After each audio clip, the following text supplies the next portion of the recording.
ఓం నమో భగవతే శ్రీరమణాయ. అనుదినము రమణులతో ఆంగ్ల మూలం డే బై డే విత్ భగవాన్.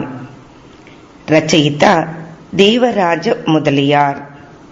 తెలుగు సేత సంధ్య.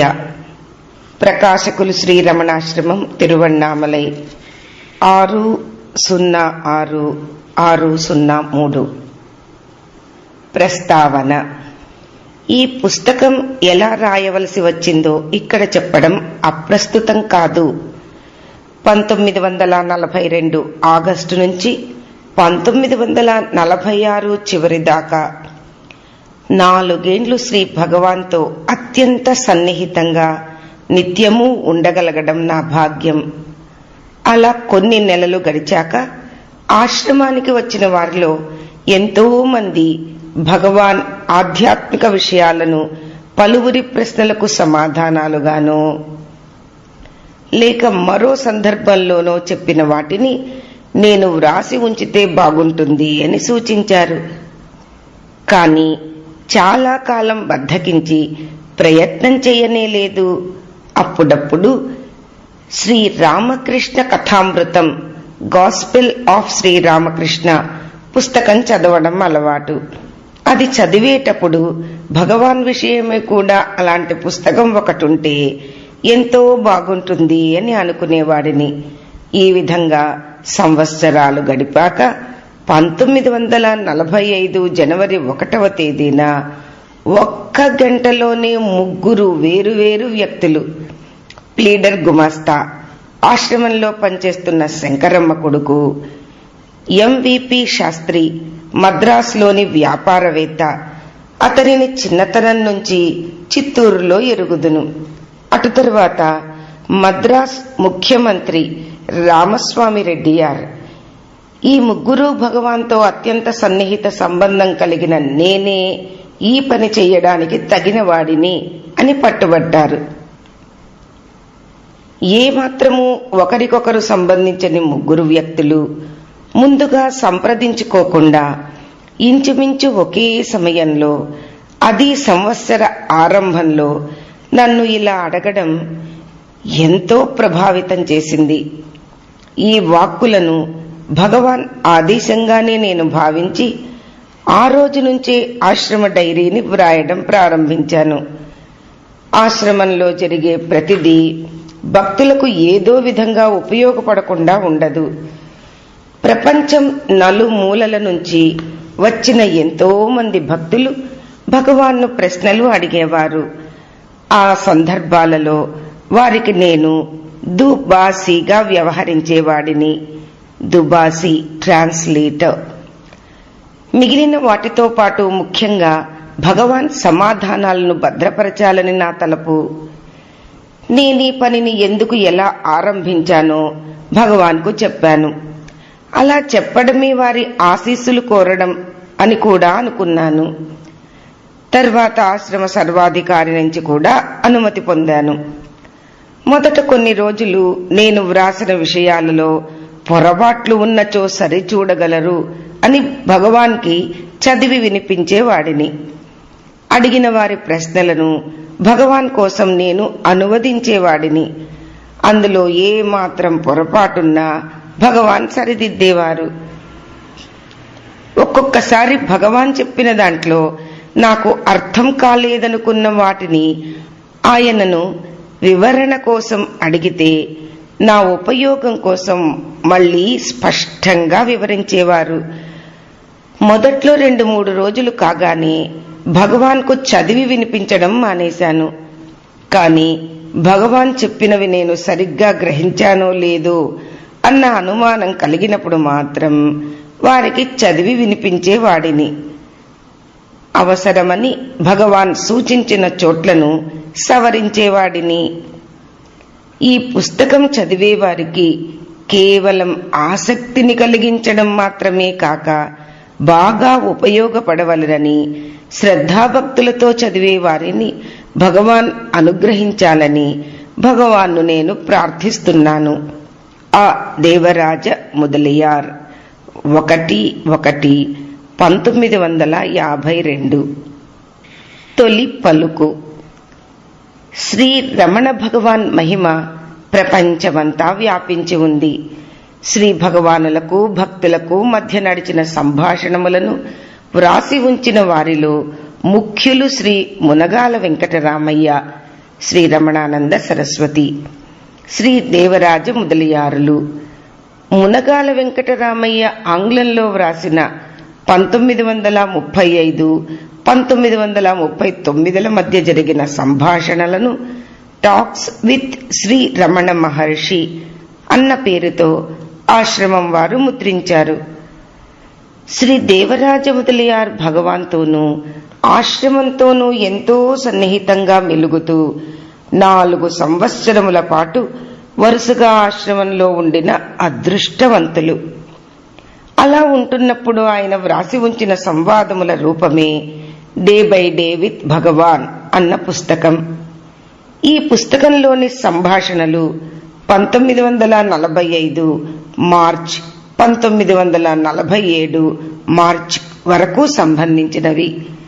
భగవాన్ బోధలు, కథలు, వారి జీవిత పద్ధతి అన్నీ చక్కగా ఈ పుస్తకంలో వివరింపబడి ఉన్నాయి. ప్రస్తుత గ్రంథం దాని తెలుగు అనువాదం. శ్రీరమణ బోధామృతాన్ని శ్రద్ధతో సేవించటం వల్ల ఆధ్యాత్మిక సాధన సులువవుతుంది అని నమ్ముతూ సంధ్య. Cover page. గూఢం పరబ్రహ్మ మనుష్యలింగం. పరబ్రహ్మం మనస్సుకు గాని మాటకు గాని గోచరమయ్యేది కాదు. అట్టి పరబ్రహ్మం భక్తుల భాగ్యం ఫలించడం వల్ల మనుష్య రూపంతో కళ్ళెదుట సాక్షాత్కరించింది, కదలి వచ్చింది, పలుకు పలికింది, భావాలకు జీవం పోసింది. అన్నీ తానే అయి, అన్నీ తానే అన్నీ అయి. రిపీట్. తానే అన్నీ అయి, అన్నీ తానే అయి ప్రకాశిస్తూ నిలిచింది. ఇది భక్తులకు భగవాన్పై ఉన్నట్టి ఆత్మీయత అనుబంధం. ఈ అనుబంధం వెనుకనున్న అవగాహన. ఆదిలింగ క్షేత్రమైన అరుణాచలంలో ఆర్తుల, అర్థార్థుల, భక్తుల, జిజ్ఞాసువుల అవసరాలను, సందేహాలను తమ అనంతమైన కరుణతో తీరుస్తూ భగవాన్ శ్రీ రమణ మహర్షి యోగిరాట్ చక్రవర్తిగా ప్రజ్ఞానానంద ఘన రూపులుగా ప్రకాశిస్తున్నారు. అట్టి భగవానుల అనంత కృపా లహరిలో ప్రత్యక్షంగా ఓలలాడుతూ ఆ ఆనందంలోని లవలేశాన్నైనా తోటి భక్తులకు పంచి తద్వారా మరింత ఆనందాన్ని పొందాలన్న తపనతో భగవానులతో అత్యంత సన్నిహితంగా మెలిగిన శ్రీ దేవరాజ ముదలియార్ అన్న భక్తుని యొక్క కృషి, భగవానుల ఆశీర్వాదాల ఫలితంగా ఈ పుస్తకం మన ముందు ఉంది. తన సమక్షంలో రమణుల సన్నిధిలో జరిగిన వాటిని రచయిత ఆంగ్లములో వ్రాసి భగవాన్కు చూపగా వాటిని భగవాన్ స్వయంగా సరిదిద్దారు. ఈ రమణ బోధామృత సారమును నిర్మల హృదయులైన భక్తులు, శ్రద్ధాపూర్ణ సాధకులు అధ్యయనం చేసినచో వారి ఆధ్యాత్మిక సాధనను మహర్షులే మరింత సులభం చేసి అనుభూతిని ఒసగెదరుగాక. ఓం తత్సత్. ఓం నమో భగవతే శ్రీరమణాయ. అనుదినము రమణులతో 16/3/1945 ఉదయం. భగవాన్ శ్రీ రమణులను చూడవచ్చిన ఒకరు, నేను నా వృత్తిని వదలి వేదాంతపరమైన పుస్తకములను చదవవలెనా అని అడిగారు. భగవాన్, విషయములకు సొంత ఉనికి ఉన్నట్లయితే, అంటే ఎక్కడైనా అవి నీకు వేరుగా ఉండగలిగితే అప్పుడు వాని నుండి నువ్వు విడిగా వెళ్ళడానికి అవకాశం ఉండేది. కానీ అవి నీ నుంచి విడిగా ఉనికిని సంతరించుకొని ఉండలేవు. వాటి ఉనికి నీ మీద, నీ ఆలోచనల మీద ఆధారపడి ఉంది. కాబట్టి వాని నుండి తప్పించుకునేందుకు నీవెక్కడికి వెళ్ళగలవు? నీవు వేదాంతపరమైన గ్రంథాలు లెక్కలేనన్ని చదువుతూనే ఉండవచ్చు. అవి ఆత్మను నీలో గుర్తించు అని మాత్రమే తెలుపగలవు. ఆత్మ పుస్తకాల్లో దొరకదు. దాన్ని స్వయంగా నీవు నీలోనే కనుక్కోవాలి. సాయంత్రం వచ్చిన వారిలో ఇంకొకరు దాదాపు అదే విధమైన ప్రశ్నను భగవాన్ను అడిగారు. భగవాన్, ప్రపంచం నుంచి, అందులోని విషయాల నుంచి తప్పించుకొని ఎక్కడికి వెళ్ళగలరు? అవి ఎవ్వడూ తప్పించుకోలేని నీడ వంటివి. తన నీడను తాను పూడ్చివేయాలనుకున్న ఒకరిని గురించిన తమాషా కథ ఒకటుంది. వాడు ఒక గుంతను లోతుగా తవ్వి దాని అడుగున ఉన్న తన నీడను చూచి అంత లోతున దాన్ని దించగలిగినందుకు సంతోషించి ఆ గుంతను మట్టితో నింపసాగాడు. అలా నింపడం పూర్తి అయిన తరువాత ఆ గుంత పైన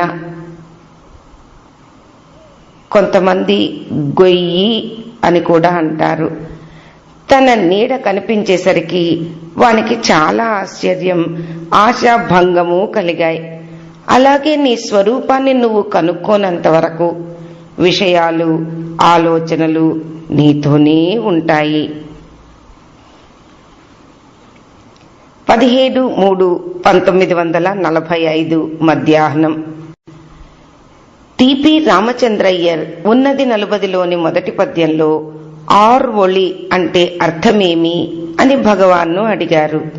భగవాన్, ఆర్ ఒళి అంటే నిరైంద ఒళి అని అర్థం. ఈ ప్రపంచంలో తెలిసిన తెలియని విషయాలను మనం ఏ మనఃకాంతి ద్వారా చూస్తున్నామో ఆ కాంతినే ఈ పదం సూచిస్తుంది. మొదట వెలుగు చీకటులకు అతీతమైనది ఆత్మ యొక్క ఉజ్వల కాంతి. అందులో ఏ వస్తువు కనపడదు. అక్కడ చూచువాడు లేడు, చూడబడేది లేదు. ఆ వెలుగు తర్వాత పూర్తి చీకటి లేక అవిద్య. ఇందులోనూ ఏ విషయాలు కనపడవు. కాని ఆత్మ నుంచి ఆభాస కాంతి వెలువడుతుంది. దానినే శుద్ధ మనఃకాంతి అంటారు. సృష్టిలోని సంఘటనలన్నీ సినీ ఫిల్మ్లో చేకూర్చబడిన దృశ్యముల వంటివి. వీటిని పూర్తి వెలుగులోనూ పూర్తి చీకటిలోనూ చూడలేము. వీటిని మనం చూడగలుగునట్లు చేసేది ఈ ఆభాస కాంతే. ఈ కాంతినే ఆ పద్యం సూచించింది. ఆభాసం అంటే నిజం అనిపించే అబద్ధం. 18/3/1945. ఒకరు పూర్తిగా విషయలోలురై ఉండి అకస్మాత్తుగా అందుకు పూర్తి వ్యతిరేకమైన తాత్విక జీవితానికి ఏ విధంగా మళ్ళగలరో చెబుతూ నిదర్శనంగా భక్త విజయంలోని తులసీదాసు కథను చదివి వినిపించుకుని భగవాన్ 15/3/45 నాడు ఆ తరువాత హాల్లో ఒకరితో అన్నారు, కథలో తులసీదాసు హరిభక్తిలో పడి ఇంటిని భార్యను వదిలి వారాణసిలో ఉన్నాడు. అతని తల్లి భార్య అతని వద్దకు వెళ్లి అతనికి వాళ్ళందరి మీద ప్రేమ ఎంతగా ఉండేదో చెప్పి తిరిగి ఇంటికి రమ్మని బ్రతిమాలారు. అతడు వారిని కనీసం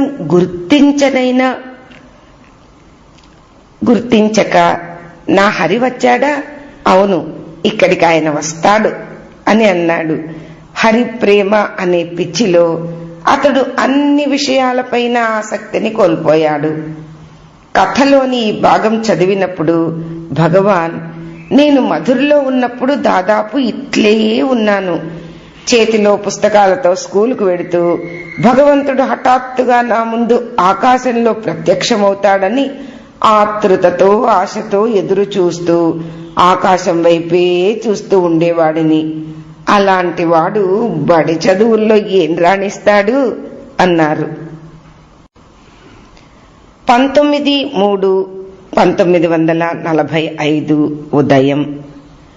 సింధు నుంచి వచ్చిన ఒకరు బహుశా వారి పేరు కుందన్ దాస్ ఏ మెహతానీ కాబోలు అడిగారు. ప్రపంచము, విషయాలు తాడునందు ఆరోపింపబడిన పాములాగా అసత్యం అంటారు. ద్రష్టాదృశ్యము ఒకటే అని మరికొన్ని చోట్ల అంటారు. ద్రష్టాదృశ్యము నిజంగా ఒకటే అయితే దృశ్యం ఏ విధంగా అసత్యమవుతుంది? భగవాన్: దృశ్యం ఆత్మతో సంబంధం లేకుండా విడిగా గుర్తించబడితే అది అసత్యము అని దీని భావం. చూచే దృశ్యం చూచువానికి వేరుగా లేదు. నిజంగా ఉనికి కలిగింది ఆత్మ ఒక్కటే. దృశ్యము కాదు, ద్రష్ట కాదు. దృశ్యాన్ని ఆత్మగా గుర్తించినప్పుడు అది సత్యమే. ప్రశ్న: ప్రపంచం స్వప్నం వంటిది అని చెప్పబడింది. కానీ జాగ్రత్తకు స్వప్నానికి ఈ భేదం ఉంది కదా. కలలో నేను స్నేహితులను, బంధువులను చూచి వారితో కలిసి కొన్ని అనుభవాలను పొందుతాను. నేను మేల్కొని కలలో కలిసిన స్నేహితులను, బంధువులను ఆ కలను గురించి అడిగితే వారికి ఆ విషయమే తెలియదు. కానీ జాగ్రత్తలో నేను చూడడం, వినడం ఇతరులు రూఢిపరుస్తారే.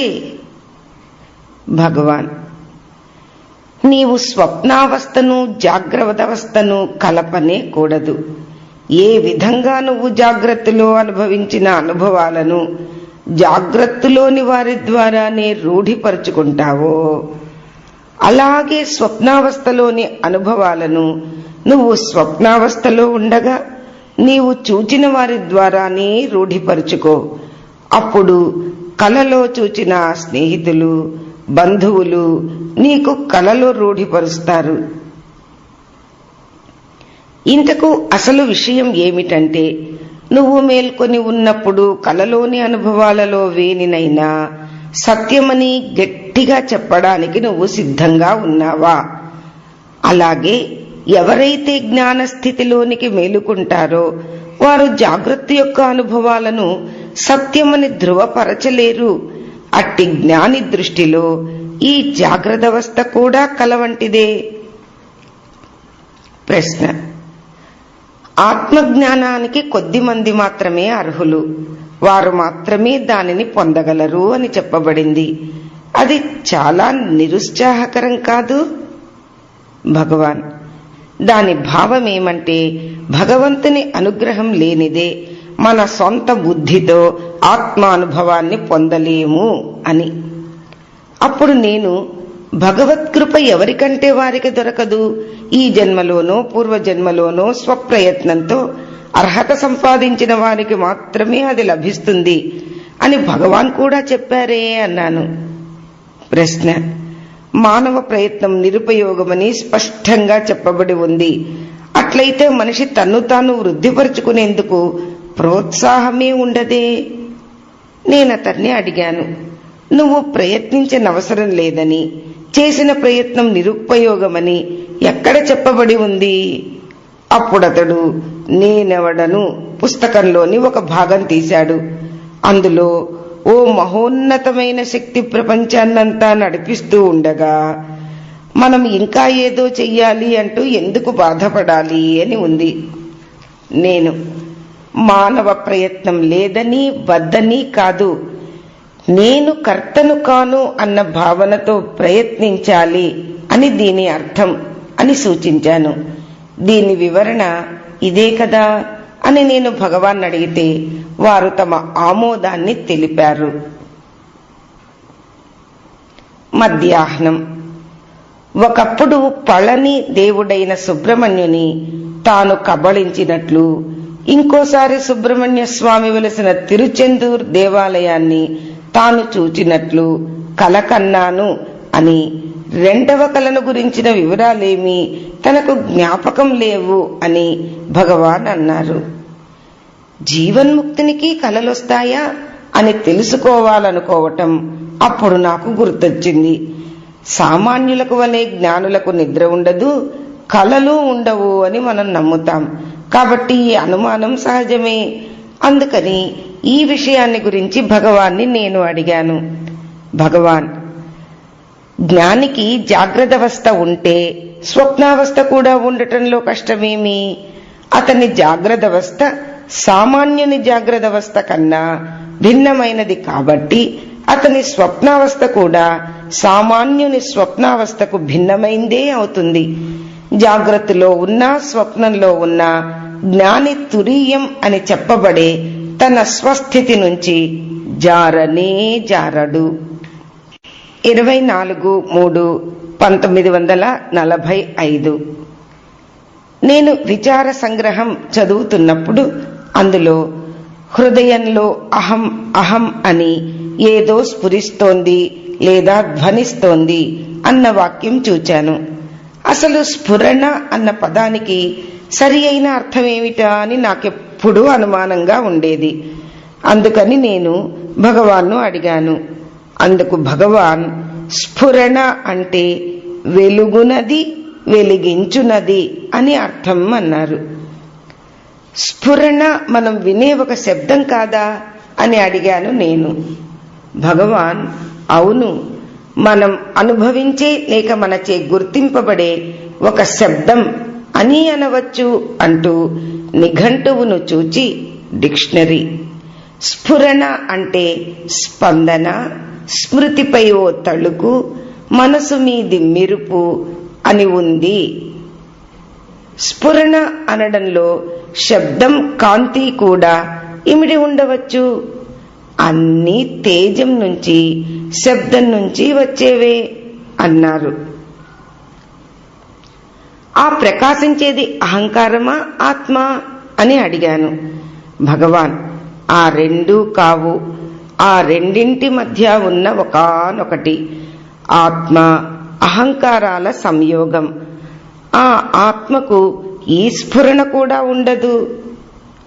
ఆత్మ ఏ విధంగా కాంతి మాత్రము, అది ఏ విధంగా పదము ధ్వనియునో, అంతేకాక దేని నుండి పదము ధ్వని వచ్చినవో వివరిస్తూ భగవాన్ మానవునికి 3 శరీరాలు, పాంచభౌతికమైన స్థూల శరీరము, మనస్సు ప్రాణములు కలిసిన సూక్ష్మ శరీరము మరియు జీవుడు. అదేవిధంగా ఈశ్వరుడికి కూడా 3 దేహాలు. ఈ వ్యక్తమైన విశ్వమంతా అతని స్థూల శరీరం, కాంతి శబ్దములు సూక్ష్మ శరీరం, ఆత్మే అతని జీవుడు. 25/3/1945 మధ్యాహ్నము. తెనాలి దగ్గర పెద్దపాళెం నుంచి కృష్ణయ్య అనే అతను 22వ తేదీ ఆశ్రమానికి వచ్చి తాను వ్రాసి భగవాన్కు అంకితమిచ్చిన ధనుర్దాసు చరిత్ర అనే పద్యకావ్యాన్ని భగవాన్ అనుమతితో చదువసాగినారు. అందులో అంకితము హృదయానికి హత్తుకునేటట్లు హాస్యప్రదంగానూ ఉంది. దానములన్నిటిలో కన్యాదానం ఉత్తమమైంది కాబట్టి ఈ కావ్య కన్యకను పెండ్లియాడ భగవాన్కు సమర్పించినారు. చూడబోతే అతడు మొదట అంకితమిచ్చి తరువాతే కావ్యాన్ని రచించినట్లుగా ఉంది. అందుకని అతడు కూతుర్ని కనుక ముందే అల్లుణ్ణి ఎంచుకున్నట్లయింది.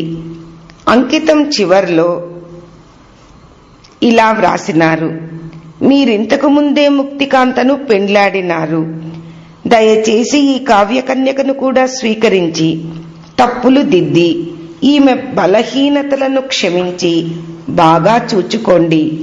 మీరు నా అల్లుడైనప్పటికీ మా ఇంటికి రండని అడుగలేను. ఎందుకంటే మిమ్మల్ని చూడడానికి ఎంతో మంది రాజులు, గొప్పవారు ఎప్పుడూ వస్తూనే ఉంటారు కదా. నా వైష్ణవ కన్యకకు భగవాన్తో వివాహం జరగడం వల్ల అద్వైతానికి విశిష్టాద్వైతానికి పెండ్లి జరిగినట్లయింది. ఆ మధ్యాహ్నమే అతను మళ్ళీ ఈ అంకితాన్ని చదివి ఆ తరువాత తన వీడుకోలు పాట వినిపించారు. మాలాంటి సామాన్యులకు రకరకాల కోరికలు తరచూ కలుగుతుంటాయి. కొన్ని సఫలమవుతాయి, కొన్ని కావు. నా అన్ని కోరికలు ఇక్కడ తీరాయి. అందులో ఒకటి ధనుర్దాసు చరిత్రను పద్యకావ్యంగా వ్రాయాలని, 2 స్నేహితులతో బంధువులతో కలిసి వచ్చి నా కావ్యకన్యక చేతిని మీకు అందివ్వాలని, 3 ఈ పెండ్లిని విందును మీతో కలిసి తృప్తిగా ఆరగించాలని. 4వది, ఇక్కడ కొన్ని రోజులుండి మీ దర్శనంతో నా కనులకు విందు చెయ్యాలని. మీ కృప వల్ల నా ఈ కోరికలన్నీ తీరాయి. దయచేసి నేను తిరిగి వెళ్ళుటకు అనుమతినివ్వండి. ఓ పావన చరిత, చూచిన వారందరూ పరవశించేలాగా ఈ రూపంలో ఏ మాయలు దాచావు? దుఃఖం అంతటినీ పోగొట్టేలాగా ఈ గాలిలో ఏ శక్తిని పొందుపరిచావు? అన్ని రోగాలను అణిచివేయగలిగేలా ఇక్కడి నీటిలో ఏ మందు కలిపావు? వచ్చిన వాళ్లు తిరిగి వెళ్లేందుకు ఇష్టపడని రీతిగా ఏ మత్తుమందు ఈ చుట్టుపక్కల వెదచల్లావు? పురుషోత్తమా, నీ గొప్పతనాన్ని నువ్వు మాత్రమే తెలుసుకోగలవు. మేమెంతకాలం ఇక్కడ ఉన్నా తిరిగి వెళ్ళుటకు మా పాదాలు కదలవు. నేనేమి చేయగలను? నేను వెళ్ళడానికి మీ అనుమతిని దయచేసి ఇవ్వండి అని వ్రాశారు. 31/3/1945. కొద్ది రోజుల క్రితం ఒక రాత్రి భోజనమైన తరువాత హాలుకు తూర్పు వైపు వరండాలో ఉన్న మంచంపై భగవాన్ విశ్రాంతి తీసుకుంటూ ఉండగా ఒక తమాషా జరిగింది. భగవాన్ దక్షిణ దిశగా ఒత్తిగిల్లి ఉన్నారు. ఆయన వెనుక చాడ్విక్ కూర్చుని ఉన్నాడు. భగవాన్ వచ్చి దిండ్లకు ఆనుకొని కూర్చోగానే వెనుక నుంచి చాడ్విక్ భగవాన్కు విసర ఆరంభించారు. భగవాన్ వెనుకకు తిరిగి చూస్తే చాడ్విక్ విసరడం మాని నిశ్చలంగా ఉండేవారు. భగవాన్ దక్షిణం వైపు మరలగానే చాడ్విక్ విసరసాగారు. భగవాన్ వెనుకకు తిరిగితే చాడ్విక్ విసరడం ఆపేవారు. తనకు చల్లని గాలి ఎలా వస్తుందా అని భగవాన్ ఆశ్చర్యపడుతూ ఉంటే చాడ్విక్ గట్టిగా నవ్వారు. దానితో భగవాన్ కూడా కలిసి నవ్వసాగారు. గురువు ఎంత గొప్పవాడైనా ఆయనతో కలిసి ఒక భక్తుడు ఎలా వినోదించగలడో, ఇరువురు పరిహాసాన్ని ఎట్లా ఆనందంగా అనుభవించగలరో ఈ సంఘటన తెలుపుతోంది. మధ్యాహ్నం ఉత్తరప్రదేశ్లోని శివగఢ్ రాజా భగవాన్ను చూడ్డానికి వచ్చి ఆయనతో, నేను మిమ్మల్ని శరణు పొందాను, మీరే నాకు జ్ఞానాన్ని ఇవ్వాలి అన్నారు. అందుకు భగవాన్ 1933 సెప్టెంబర్ విజన్ పత్రికలో భగవంతుని నామ మహిమపై నామ్దేవ్ శ్రద్ధను గూర్చిన వ్యాసాన్ని ఉదాహరణగా చూపారు. అందులో నేననే అహంకారం ఎప్పుడు శరణు చెందుతుందో అప్పుడే భగవంతుని నామమునకు గల అర్థం అనుభవగోచరమవుతుంది అని ఉంది. నేను హాల్లోకి ప్రవేశించేటప్పటికి పై రాజాగారికి హాల్లోని ఇతరులకు ఉపయోగపడేందుకు అష్టావక్ర గీత కథ బోధింపబడిన సందర్భాన్ని ఆంగ్లంలో చదువుతున్నారు. అది ముగించగానే భగవాన్, బ్రహ్మజ్ఞానము బాహ్యమైంది కాదు, అది ఎక్కడో దూరాన నుండి నువ్వు వెళ్ళి అందుకోగలిగింది కాదు, అది అందుకోవడానికి ఎక్కువ కాలం లేక తక్కువ కాలం పడుతుందని నువ్వు చెప్పలేవు. అది ఎప్పుడూ నీతోనే ఉంది, నీవే అది. బ్రహ్మజ్ఞాన ప్రాప్తికి కావలసినదెల్లా గురువుకు నీవు పూర్ణ శరణాగతి చెందడం, నేను నాది అన్నవి పూర్తిగా అర్పించడం. అష్టావక్ర గీత దీనిని తెలిపేందుకు ఉద్దేశింపబడింది.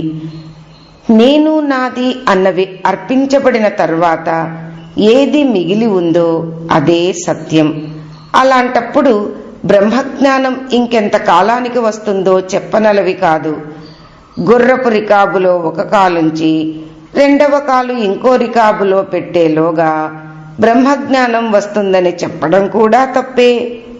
ఏ క్షణమైతే అహంకారం పూర్ణ శరణాగతి చెందిందో అప్పుడే ఆత్మ ప్రకాశిస్తూ ఉంటుంది అని అన్నారు. అదే ధోరణిలో భగవాన్ యోగ వాసిష్టంలోని శ్లోకాన్ని ఉదాహరించారు. చిదాకాశ చంద్రుణ్ణి కప్పి ఉన్న నేను లేక అహంభావం అనే మేఘం తొలగింపబడితే కాని అహంకారం అంటే ఏమాత్రమూ తెలియని హృదయం అనే కలువ పూర్తిగా వికసింపదు. ఇంకా పొడిగిస్తూ భగవాన్, అనాదిగా ఉన్న సంస్కారాలతో మనం పోరాడాలి. అవన్నీ నశిస్తాయి. గతంలో సాధన చేసి ఉన్న వాళ్లకు త్వరగాను, ఇతరులకు ఆలస్యంగాను తప్పక నశిస్తాయి అన్నారు. ఆ సందర్భంలో నేను అడిగాను, ఈ సంస్కారాలు క్రమేణా నాశనం అవుతాయా లేక హఠాత్తుగా నశిస్తాయా? నేను ఈ ప్రశ్న ఎందుకు అడిగానంటే, ఎంతకాలం నుంచో ఇక్కడ ఉంటున్నా నాలో క్రమేణా ఏ మార్పు నేను చూడలేకున్నాను. అందుకు భగవాన్, సూర్యుడు ఉదయించిన తర్వాత చీకటి క్రమంగా పోతుందా, ఒక్కసారిగా పోతుందా అన్నారు. ఇంకొకరు అడిగారు, కామాన్ని అంటే కోరికలను జయించడం ఎట్లా? భగవాన్, ఈ కామం బయటి విషయమైతే తుపాకులు తూటాలతో జయించొచ్చు, కానీ అది మనలో నుంచే వస్తుంది. అది ఎక్కడి నుంచి వస్తున్నదో, దాని మూలం ఏదో చూస్తే అది మనలో నుండి రావటం లేదు అని గ్రహిస్తాం. ఆ విధంగా మనం దానిని జయిస్తాం. ప్రపంచము, ప్రాపంచిక విషయాలు మనలో కోరికలను రేకెత్తిస్తాయి, కానీ ప్రపంచాన్ని, అందలి విషయాలను మన మనస్సే సృష్టిస్తుంది. అవి మనం నిద్రపోయేటప్పుడు ఉండవు గదా. ఈ మాటలన్నీ ముగిశాక భగవాన్ తన కమండలం నుంచి కొద్దిగా నీరు త్రాగి పరిచారికుని వైపు తిరిగి 3:30 తరువాత హాల్లోకి వచ్చాక తాను నీరు తాగినానా లేదా అని అడిగినారు. త్రాగారు అని ఆ పరిచారకుడు చెబితే భగవాన్ తాను నీరు త్రాగినానో లేదో మరిచానని అనుమానం వచ్చి మళ్లీ కొంత తాగారని చెప్పారు. భగవాన్ ఒక్కొక్కప్పుడు పరాకున ఇలాంటి తమ అనుభవాలను చెప్పేవారు. మళ్లీ భగవాన్ తమకు కొన్నిసార్లు ఇది పొద్దున, మధ్యాహ్నమా, సాయంత్రమా అన్నది కూడా తెలియదని, అప్పుడు గడియారాన్ని చూచి ప్రయత్నంతో తెలుసుకునేవాణ్ణని అన్నారు. ఒక సందర్భంలో భగవాన్ లోగడ చర్మ వ్యాధి సోకిన చర్మాన్ని తాను గీరానని, ఆ గీరడం మనం నిద్రలో తెలియక గీరడంలా ఉండేదని నాతో అన్నారు. ఇంకోసారి నేను భగవాన్ యొక్క శరీర బాధ గురించి కలతపడగా భగవాన్ ఆ బాధ తనకు కలలో అస్పష్టంగా కదిలిపోయే అనుభవంలా ఉంది అని చెప్పారు. మన మధ్యనే ఉంటూ భగవాన్ ఏ విధమైన జీవితాన్ని గడిపారో, అంటే మనలాగానే పనులు చేస్తున్నట్లు, తిరుగుతున్నట్లు, భావిస్తున్నట్లు పైకి కనిపించినా నిజానికి మనం అనుభవించే విషయాలు లేని తమదైన మరో లోకంలో ఎలా జీవించేవారో తెలిపే సంకేతాలు ఇవన్నీ. 5/6/1945 మధ్యాహ్నం నేను హరీంద్రనాథ్ చట్టోపాధ్యాయ, జీవి సుబ్బరామయ్య, టిపి రామచంద్రయ్యర్ అందరం హాల్లో భగవాన్కు ఎదురుగా మొదటి వరుసలో కూర్చుని ఉన్నాం. అప్పుడు సుబ్బరామయ్య హరీంద్రనాథ్ చట్టోపాధ్యాయతో, నేను ఈ మధ్య మీరు అరవిందాశ్రమంలో వ్రాసిన పద్యాలను, వాటిలో కొన్నిటినీ మెచ్చుకుంటూ అరవిందులు వాని పక్కన వ్రాసిన అభిప్రాయాలు ఉన్న ప్రతినీ చూచాను అన్నారు. అందుకు హరీంద్రనాథ్ చట్టోపాధ్యాయ భగవాన్తో, నేను అరవిందాశ్రమంలో 2 సంవత్సరాలున్నాను. అప్పుడు 4,000 పద్యాలను, 50,000 పంక్తులు గల పద్య కావ్యాన్ని, ఇంకా కొన్ని పద్యాలను కూడా వ్రాశాను అన్నారు. హరీంద్రనాథ్ చట్టోపాధ్యాయ 2 ఏళ్లుగా అరవిందాశ్రమంలో ఉన్న సంగతి మాలో కొందరికి కొత్త కాకపోయినా భగవానుకు కొత్తే. హరీంద్రనాథ్ చట్టోపాధ్యాయ్ భగవాన్ను దర్శించడం ఇది 3వసారి. అప్పుడు హరీంద్రనాథ్ చట్టోపాధ్యాయ్ పాండిచ్చేరిలో తాను వ్రాసిన పద్యం 1, అంతకుముందు వ్రాసిన పద్యాలు 2 మాకు చదివి వినిపించారు. ఆ చదవడాన్ని భగవాన్ ఆనందంగా విన్నారు. హరీంద్రనాథ్ చట్టోపాధ్యాయును అతను వ్రాసిన నాటకంలో ఒక ఓడ కార్మికుడు పనిలోని బాధను ఏ విధంగా తెలియపరిచాడో ఆ భాగాన్ని నటిస్తూ చదవమని నేను అడిగాను. అతను అదే విధంగా చెయ్యగా బాగా నటిస్తూ చదవడం అన్నది ఏ విధంగా హృదయాలను కదిలిస్తుందో చూచాం. కొంతసేపటికి హరీంద్రనాథ్ చట్టోపాధ్యాయ భగవాన్తో, మాకు ఒక్కొక్కప్పుడు భగవాన్ సన్నిధిలో కన్నులు నీటితో నిండి గొంతు గాద్గదికమవుతుంది. కారణమేమి భగవాన్ అని అడిగితే భగవాన్ ఒక నవ్వు నవ్వి ఊరుకున్నారు. అందుకు నేను, ఆ విధంగా ధారగా కన్నీరు కారడం మంచి సంగతే. భగవాన్ ఇక్కడికి రాకముందు మధురలో ఆలయంలోని విగ్రహం ముందు నిలిచోగానే కన్నుల నుండి నీరు ప్రవహించేదని చెప్పబడి ఉంది కదా. కంటి నీరు తనంత తానుగా కారేది ఏ బాధ వల్లనో సంతోషం వల్లనో కాదు, కేవలం భక్తి వల్ల మాత్రమే అన్నాను. అప్పుడు భగవాన్ అందుకొని, ఇక్కడికి వచ్చిన తరువాత కూడా ఈ విధంగా ఒకసారి జరిగింది. హృదయాన్ని కదిలించే విషయాలు వినడం వల్ల, చదవడం వల్ల కూడా ఆ విధంగా కన్నుల నీరు కారేది. చూడబోతే భావావేశం వల్ల వచ్చే కన్నీరు మనలో చాలా మందిలో కనపడకుండా ఉంటుంది. ఉచిత సందర్భాలలోనో లేక ఏదైనా కొంచెం ప్రేరణ కలిగినప్పుడు అప్రయత్నంగా అవి పైకుబికి బయటకు వచ్చేస్తాయి అన్నారు. తర్వాత భగవాన్ ఆ విషయాన్నే కొనసాగిస్తూ తమకు సహజమైన అభినయ ధోరణిలో తాము 22 ప్రాయంలో విరూపాక్ష గుహలో ఉండగా జరిగిన సంఘటనను ఒకటి వివరించారు.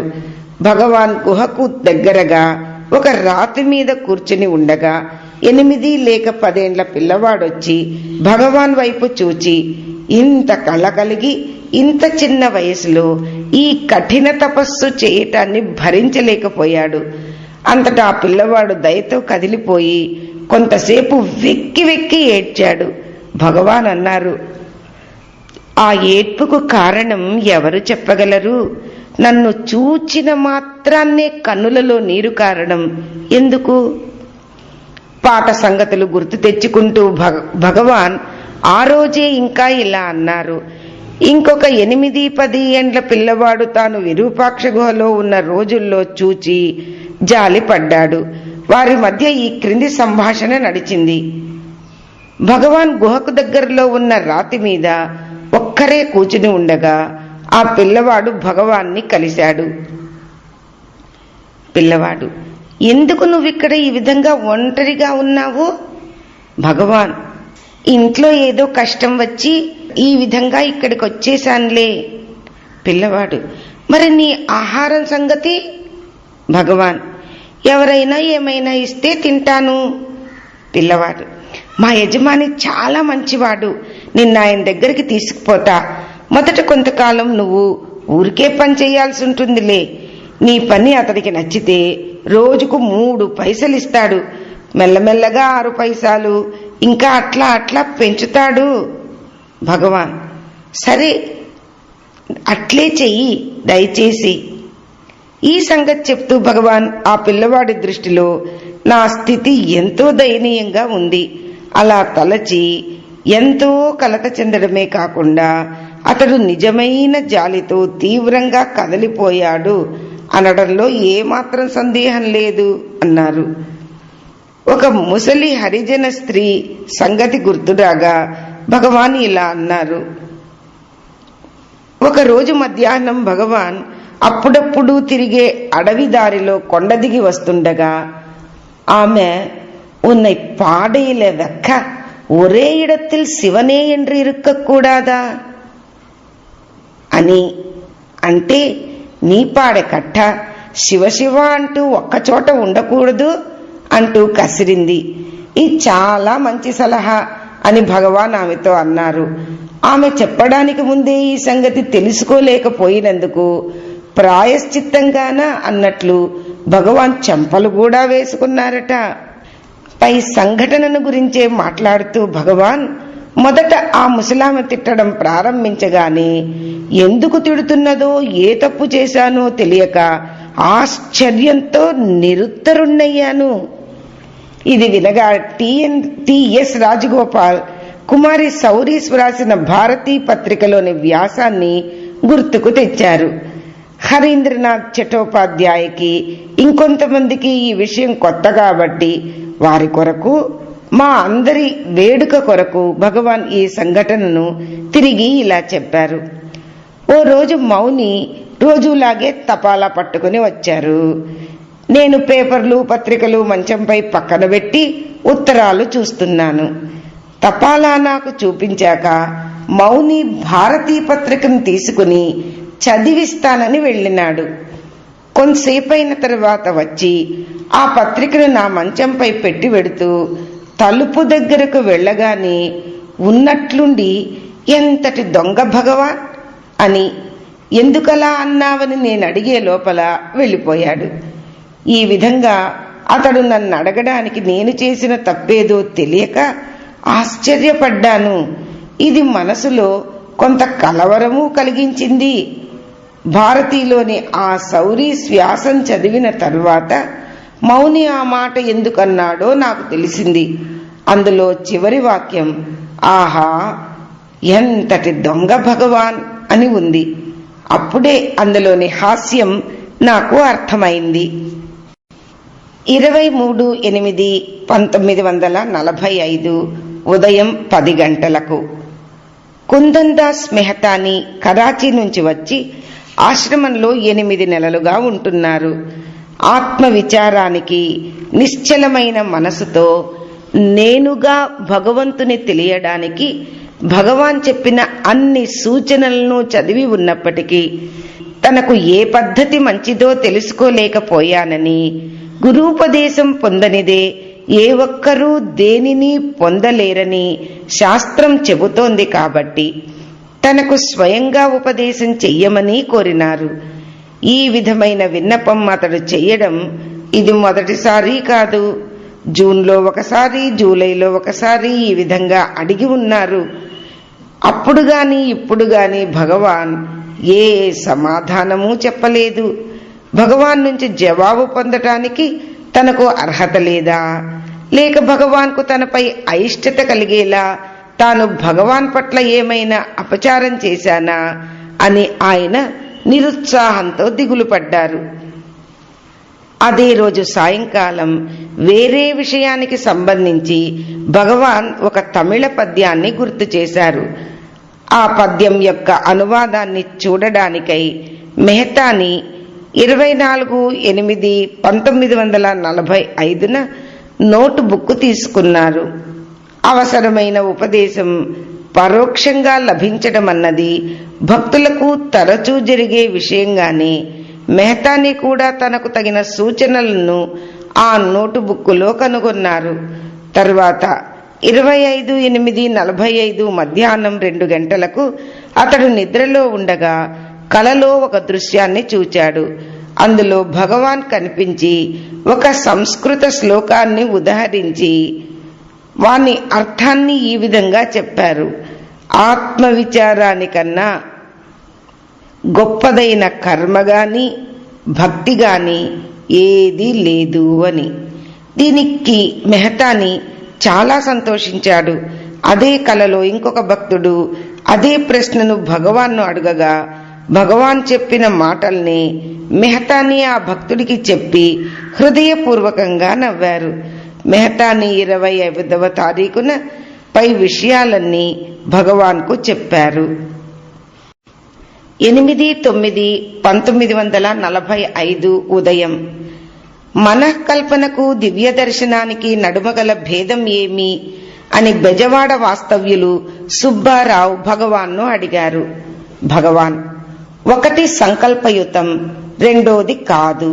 కానీ ఇప్పట్లో గుర్తించకున్నా పరిశీలిస్తే చివరకు దివ్య దర్శనానికి కూడా సంకల్పమే మూలం అని తెలుస్తుంది. సుబ్బారావు: కలల యొక్క ఉత్పత్తి కూడా అక్కడి నుండేనా? భగవాన్: అవును. మరొకరు: మన జాగ్రత్త జీవితం కూడా నిద్రలో వచ్చే స్వప్నము వంటి స్వప్నమే అని చెప్పబడింది కదా. కానీ కలల నుండి మేల్కొనుటకై మనకు తెలిసి ప్రయత్నం చెయ్యం. కానీ మన ప్రయత్నమేమీ లేకుండానే కలల నుండి మేల్కొంటున్నాం కదూ. అదేవిధంగా ఆత్మస్థితికి కల వంటిదే అయిన ఈ జాగ్రత్త అవస్థ కూడా మన ప్రయత్నమేమీ లేకుండానే దానంతట అది ముగిసిపోయి ఆత్మస్థితికి లేక నిజమైన మెలకువలోనికి మనం ఎందుకు చేరము? భగవాన్: ఈ జాగ్రత్త అవస్థ అనే కల నుండి ఆత్మస్థితిలోనికి మేల్కొనడానికి ప్రయత్నం చెయ్యాలనే నీ భావన. జ్ఞానమును లేదా ఆ నిజమైన మెలకువను సాధించడానికి చేసే నీ ప్రయత్నం కూడా నీ కలలోని భాగాలే. నీవు జ్ఞానాన్ని పొందిన తరువాత నిద్రలో కలగాని మెలకువగాని లేవని, ఉన్నది నీవే అని, నీ స్వస్థితి మాత్రమే అని తెలుసుకోగలవు. నేను భగవాన్తో ఆ ప్రశ్నకు జవాబు రాలేదే. కల ఏ విధంగా అప్రయత్నంగా ముగిసి మెలకువలో మనల్ని ఉంచుతుందో అదేవిధంగా ఈ జాగ్రత్తావస్థ కూడా మన ప్రయత్నం లేకుండానే ముగిసి మనల్ని జ్ఞానస్థితిలో ఎందుకు ఉంచదు అన్నాను. భగవాన్, కల దానంతట అదే ముగుస్తుందని ఎవరు చెప్పగలరు? మన గత స్మృతులు లేక కర్మ యొక్క ఫలితంగా కలలు వచ్చి ఉంటే బహుశः ఆ కర్మయే ఎంతకాలం ఈ కల ఉండాలి, ఎంతకాలం తర్వాత ముగియాలి అని నిర్ణయిస్తుంది. నాకు అప్పటికీ అసంతృప్తిగానే ఉంది. భగవాన్తో మరికొంత సంభాషించిన ఫలితంగా నేను అనుకునేది ఏమంటే, జాగ్రత్తావస్థ ఒక విధంగా కలలాగే ఉన్నా మామూలు కలతో పోలిస్తే పూర్తిగా భిన్నం. ఎందుకంటే కలగంటున్నంతసేపు అది కల అని మనకు తోచదు. కానీ జాగ్రత్తావస్థలో మనం పుస్తకముల నుంచి, గురువుల నుంచి, ఇంకొన్ని విషయాల నుంచి ఈ జాగ్రత్త కూడా కల వంటిదే అయి ఉంటుందని తర్కించి గ్రహించే సమర్థత కలిగి ఉన్నాం. ఇందువల్ల జ్ఞానస్థితిలోకి మేల్కొనడానికి మనం ప్రయత్నించడం మన ధర్మం కావచ్చు. అందుకు భగవాన్, మనం మేల్కొనే వరకు కలను కలగా గుర్తించం. కలగనేంతసేపు అది సత్యంగానే తోస్తుంది. అదేవిధంగా ఇప్పుడు మనం జాగ్రత్తావస్థగా భావించే ఈ స్థితి కూడా ఆత్మానుభవం పొందే వరకు కల అని గుర్తించలేము అన్నారు. కలకు జాగ్రత్తకు పై విధంగా నిర్ణయించిన వ్యత్యాసాల వల్ల స్వప్రయత్నమునకు అవసరం ఉంది అని నాకు తోస్తోంది.